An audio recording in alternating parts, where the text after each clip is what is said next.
Olá, pessoal! Estamos aqui para mais um episódio de Liliths, este podcast que fala de mulheres que fizeram e que fazem história através de suas histórias de vida e teorias.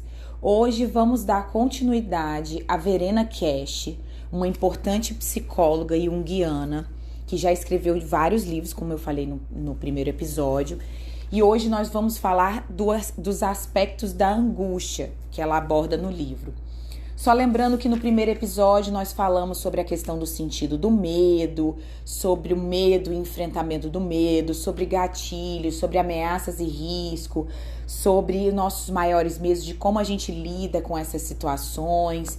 Enfim, para quem não ouviu, corre lá e vai ouvir o primeiro episódio. E aí vamos falar hoje sobre os aspectos da angústia. E ela fala que a angústia, ela se manifesta quando algo que é precioso para nós, que é representativo, é ameaçado. E aí é muito importante essa reflexão que ela faz, porque ela diz que a angústia nos leva a reconhecer o que é precioso para nós, o que a gente tem medo de perder, o que é valioso para nós. O surgimento da angústia se dá quando há a sensação de não existir uma reação adequada. Então, a angústia ela se manifesta quando a gente percebe que não há uma reação adequada para lidar com essa situação que aparece. E aí ela vai falar sobre como a gente lida psicologicamente. E aí eu vou trazer alguns tópicos que ela fala que são importantes para a gente refletir. Certo? Vamos começar pela tensão. Na tensão, ela diz que o corpo fica angustiado e essa angústia é percebida com um aumento do nível de excitação. Então, que uma pessoa angustiada, ela se percebe com um corpo tensionado, com um corpo tenso. E essa pessoa angustiada, ela se prepara para fugir ou atacar a qualquer momento. Então, assim, é uma situação de angústia que a gente se percebe tenso, o corpo fica tenso, pronto para fugir ou para lutar. E aí uma forma de lidar com essa questão da tensão é exercitar o relaxamento. E que ela aborda que é muito comum, por exemplo, a questão do relaxamento através do álcool e das drogas. E que pode ser um problema caso isso se torne abusivo, vamos pensar dessa forma. Uma outra forma de lidar com a questão da tensão e aí buscando o relaxamento são as atividades físicas. As atividades físicas, elas vão trabalhar esse corpo que tá ali tensionado, tá pronto para fugir e atacar a qualquer momento. Então a atividade física pode ser um meio importante, uma forma interessante para quem fizer sentido, claro, de lidar com essa tensão no corpo. E também ela fala sobre métodos de relaxamento, como a terapia de respiração, a meditação, a dança. Então, nesse caso da tensão, no tratamento da angústia, as terapias corporais partem principalmente da tensão. Então, é importante pensar nas terapias corporais para lidar com a tensão, métodos de relaxamento e etc. E aí ela vai para um outro tópico que é a insegurança. Aí ela diz que, como já mencionamos, a angústia se manifesta quando percebemos uma situação de perigo complexa e ambígua, e isso nos enche de insegurança, que a insegurança é um ponto. E aí ela vai falar um pouco sobre quando a gente consegue suporte para essa insegurança, podemos esperar que na maioria das vezes surge uma nova segurança. Encontrar uma nova segurança seria aqui então uma abordagem terapêutica ou a possibilidade de lidar com a angústia no dia a dia. A insegurança ela gera confusão. E aí que ela diz que muitas vezes prezamos altamente a capacidade de não estar confuso, de reconhecer com rapidez a conexão entre as coisas, de recuperar a clareza claramente. Mas é justamente isso que também gera angústia. Então a gente não consegue entender a insegurança, nos gera uma certa confusão e a gente não consegue colocar com clareza as situações. E aí ela diz sobre a importância, por exemplo, das terapias, dos processos terapêuticos. E aí eu vou ler aqui uma citação que ela faz na página 43. Como métodos que levam em consideração o inconsciente, a psicologia profunda tenta descobrir o que realmente assusta, para então constatar se as situações de angústia são transferidas da infância para uma situação da vida atual e ver se essas situações de angústia provocam uma reação exagerada por ser complexada. Então, as terapias, o processo terapêutico é muito importante para descobrir tudo isso, para entender quais são, como que esse medo se manifesta, o porquê. É importante trazer isso para a consciência e a gente perceber se a angústia provoca uma reação exagerada por ser complexada no sentido de algo que lá no passado foi vivido e gerou esse complexo. A gente fala na psicologia analítica de complexos, que são situações que têm uma forte carga afetiva em torno de uma temática. E aí, quando nós somos tomados pelos nossos complexos que foram gerados lá atrás, muitas vezes a gente se percebe tomado e a gente sente outra pessoa, parece que a gente está fora de si. E o Jung fala de que a gente não tem os complexos aqui nos tem.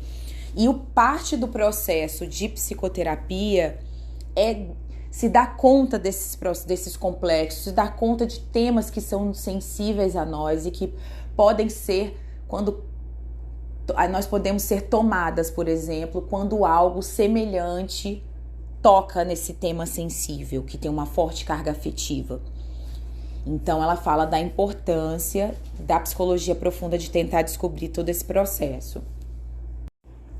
Um outro aspecto que ela vai trazer são a questão dos valores ameaçados. Porque essas situações de angústia, como a gente já falou aqui, trazem uma sensação de impotência, a gente busca segurança, essa situação de impotência, essa sensação de impotência exige ajuda, e aí a gente procura ajuda de pessoas que possam nos ajudar e que a gente confia, né, que passam essa sensação de não ficarem paralisados em situações semelhantes ou mantêm a calma, como ela diz aqui. E aí a gente se pergunta, quão perigosa a situação que provoca angústia realmente é, como é que a gente pode afastar o perigo, o que está realmente ameaçado. E aí, quando a gente analisa os temores, segundo ela, ao mesmo tempo em que levamos muito a sério, né? Aí a gente se questiona, tá, mas peraí, será que é isso mesmo? E aí a gente pergunta para as pessoas que são mais próximas se é aquilo realmente, se é desse tamanho, digamos assim, né? Ela diz aqui que a angústia provocada pela possível perda da autoestima provoca a relativização dos valores e a relativização altera nossa autoimagem. E aí ela vai falar de como essas situações de angústia trazem a possibilidade de que nossas sombras se tornem visíveis e isso gera angústia também. E aí que é importante que a angústia ela vai nos convocar a olhar para a nossa sombra e nos vermos de modo mais holístico, de entender que nós somos feitas de luz e sombra e que faz parte.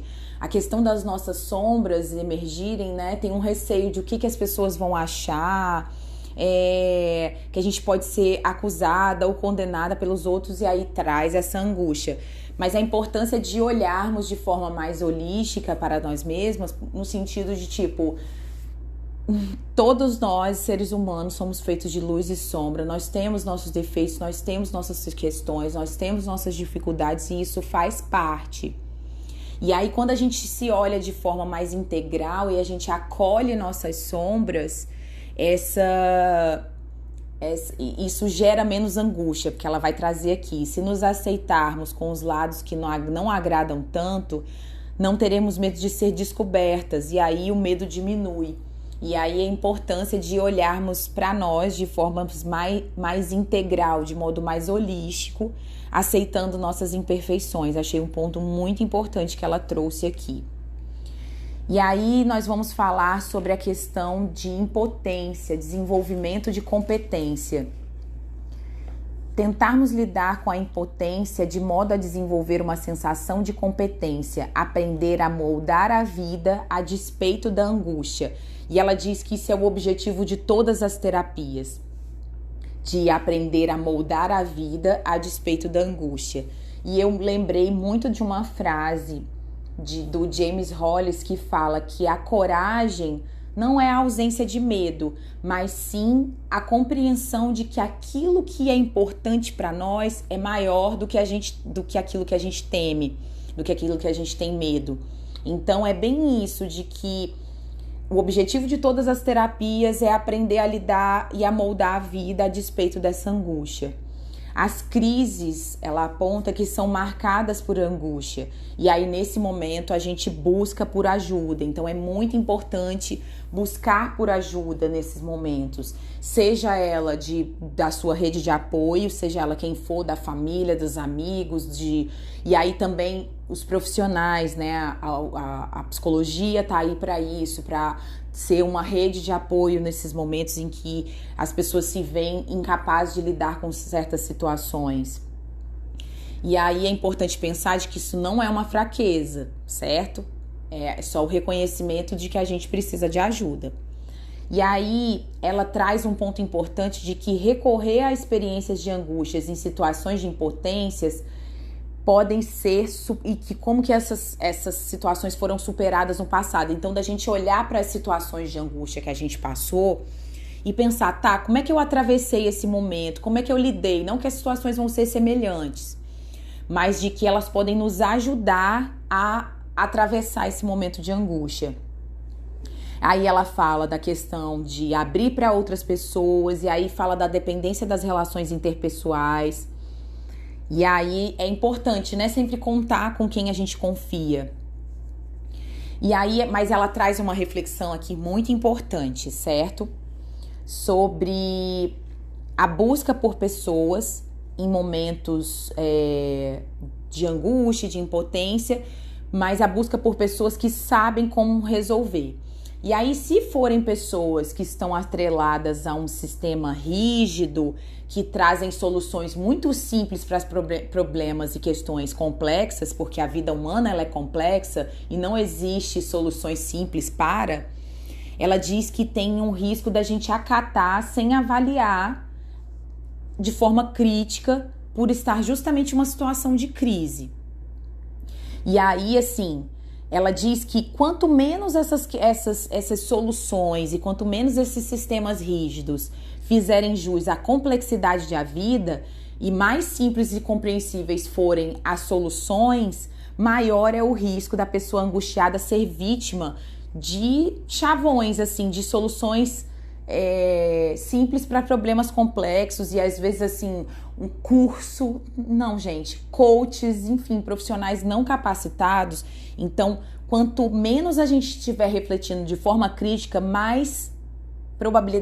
maior a probabilidade de sermos vítimas de certas situações. E aí eu vou trazer uma citação que ela traz na página 46 que eu achei excelente. A angústia é uma ferramenta excelente para manipular as pessoas, para conquistar sua opinião também no campo político. Quando políticos provocam angústia intencionalmente, como por exemplo a xenofobia, eles conseguem vencer eleições. A impotência torna as pessoas suscetíveis à fé em autoridades e suas ideologias. Então, muito cuidado com isso. A gente precisa ter muito cuidado. E aí vamos falar sobre a questão de um outro tópico que ela traz, que é a angústia fundamental e a vivência de medos reais. Vou trazer uma citação aqui da página 47. É preciso observar também, quanto mais nós nos desenvolvemos, quanto mais nós nos desdobramos, quanto mais descobrimos quem realmente somos, mais conseguimos aceitar as nossas angústias e lidar com ela. E aí ela fala que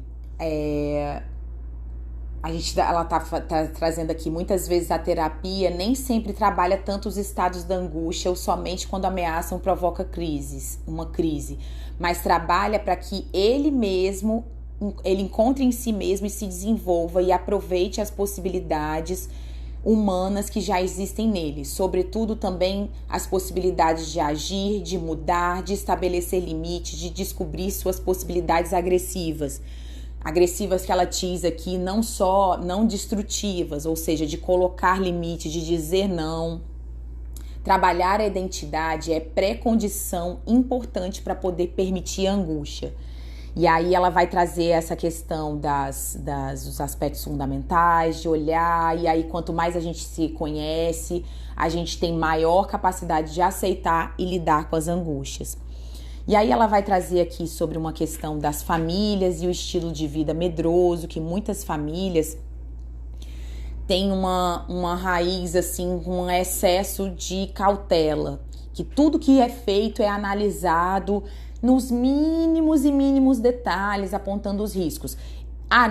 Então agora também não vou fazer nada, não vou pensar em nada. Não, gente, não é isso. A questão é o excesso, tá? O quanto que esse excesso de avaliação pode ser algo que paralisa, que te impede de viver situações. É claro que as situações que a gente vai viver, a gente precisa analisar com cautela, a gente precisa ter cuidado.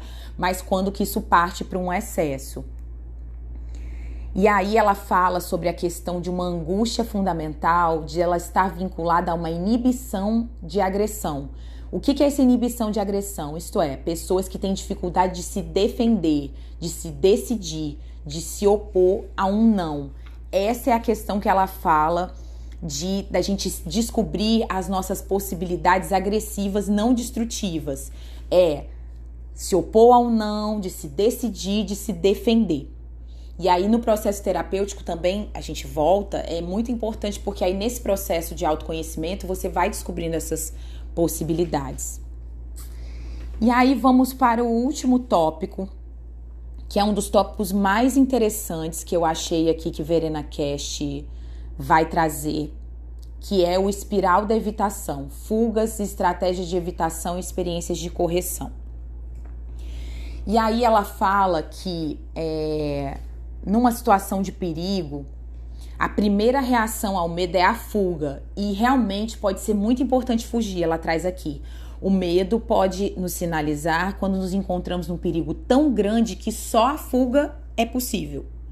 Por exemplo, vamos pensar num caso mais extremo, assim, bem de natural. Você está se vendo de frente a um animal muito bravo, que a sua vida tá sendo colocada em risco, então você tem que fugir realmente. Fuja, né?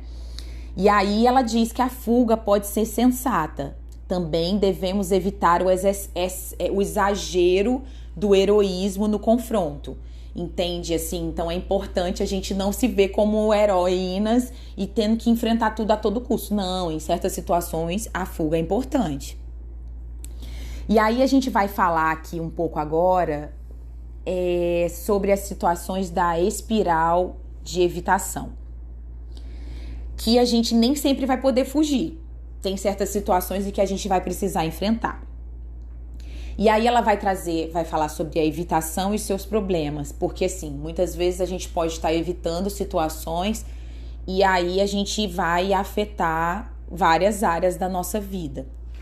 E aí eu vou trazer um exemplo muito simples que ela traz aqui, sobre a questão do espiral de evitação. Sobre situações de prova, por exemplo. Medo antes de uma prova. Se ninguém fizesse a prova por causa do medo, poderíamos então enterrar as provas. A maioria das pessoas, portanto, decide enfrentar a situação que provoca angústia, exceto quando a pessoa vê que claramente não tem qualquer chance. Então vamos pensar numa situação de prova. A maioria das pessoas decide enfrentar essa prova. E aí a gente, até depois dessa prova, depois que a gente decide enfrentar essa situação, a gente ouve até uma declaração estereotipada. Nem foi tão ruim quanto imaginei. E aí ela traz a reflexão de que, muitas vezes, as pessoas podem se ver até capazes de fazer mais outras provas. E isso é uma experiência, essa é a correção pela experiência. É extremamente importante ao longo da vida, ela diz. Ela faz com que não nos damos mais tanto ao luxo de acumular altos potenciais de angústia, mas que os adequamos à situação real. Então, por exemplo, quando a gente enfrenta uma prova e a gente vê que ela não é aquele bicho todo, a gente deixa de acumular angústia e passa por uma experiência de correção para ver que a prova não era aquilo tudo que a gente imaginava e que a gente é capaz de enfrentar. E aí ela vai trazer que quando reagimos quase sempre com estratégias de evitação ou de fuga, deixamos de vivenciar essas experiências de correção. Se eu não encaro essa prova, eu deixo de perceber que eu sou capaz de passar por isso. E aí eu fico evitando essa prova e essa prova vai aumentando, então ela vai se tornando cada vez mais ameaçadora. No entanto, isso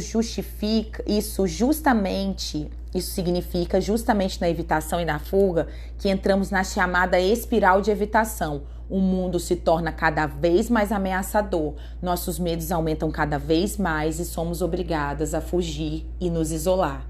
Então, se eu não encaro a prova, ela vai se tornando cada vez maior. E aí ela diz que as perguntas que surgem são: devemos evitar a situação ou enfrentá-la? E aí da maioria de nós decide enfrentar. E aí ela diz que às vezes uma experiência de correção para as pessoas que não tem medo nenhum pode ser importante, porque, gente, a gente não pode viver livre do medo. O medo, ele nos protege, ele preserva nossa vida. É importante ter uma coragem saudável, que é o que ela diz, de que a gente não tem que ter um heroísmo excessivo. A gente precisa fugir em certas situações. E aí ela fala de uma questão muito importante nessa questão do espiral de evitação e quando a gente, por exemplo, deixa de fazer uma ligação desagradável. Ela fala sobre um desperdício de energia evitando algo desagradável. Evitar traz a sensação de ser incompetente, limitada, traz vergonha e a autoestima é afetada. A coragem para a angústia diminui e evitamos ainda mais. Ela diz que esses ciclos de evitação passam a determinar as nossas vidas. Então, olha a importância das experiências de correção, de olhar para isso e de que muitas vezes, mais uma vez, talvez um processo terapêutico, entrar em contato com isso através do nosso processo terapêutico possa ser importante, porque é algo muito doloroso, porque existem situações simples que talvez você consiga fazer sozinha, mas existem situações de que você vai precisar de uma ajuda profissional para entender tudo o que está acontecendo, para olhar para isso, né? Para algumas pessoas, uma prova pode ser algo muito simples e para outras não. Como eu disse lá no primeiro episódio, a gente falou sobre questões de medos justificados e não justificados, que não existe isso quando a gente faz uma análise dos eventos biográficos que aconteceram na vida dessa pessoa. E aí, nesse momento, pode ser importante um processo terapêutico para olhar para isso. Então, são esses os pontos desse episódio dos aspectos da angústia que Verena Cash aborda no livro Sentido do Medo. Se você acha que esse episódio alguém precisa ouvir, alguém está precisando entrar em contato, encaminha, compartilha para que mais pessoas tenham acesso a esse conteúdo, certo? E se você quiser conhecer um pouco mais do meu trabalho, o meu Instagram é @psicóloga_mariana_borges. Me segue lá, que eu abordo estes e muitos outros assuntos a respeito de questões de gênero, da psicologia analítica, arte terapia e muitos outros. E até o próximo episódio.